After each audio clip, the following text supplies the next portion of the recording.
喺建造業唔同嘅工作環境之中，都需要採取相應嘅保護措施。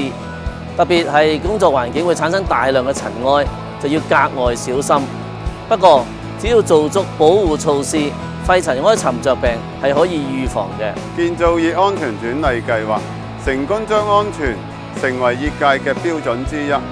大家積極參與不同嘅職安健活動，自然能夠加強工地上下工作人員嘅職安意識，各種工傷意外就會減少。職安健喺經過多年嘅推廣已經大有改善㗎，但係我哋唔可以因而停步嘅喎，我哋必須繼續努力，將安全嘅意識嘅種子散佈到每一位業界嘅心中，令建造業成為一個安全嘅行業。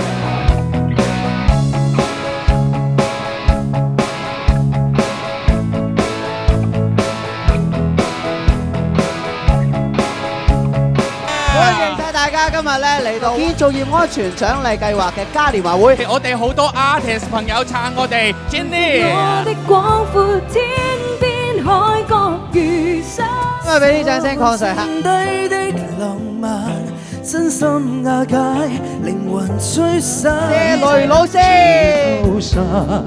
玫瑰玫瑰，我愛你。先㗎，連詩雅。間皮。一生有幾多無盡無限公里？我哋一齊做雞啊！給我他人亦不稀。我哋就有一個遊戲同現場嘅朋友玩，咁話手上嘅呢3個牌咧係乜嘢嚟嘅咧？安全帶，安全帶。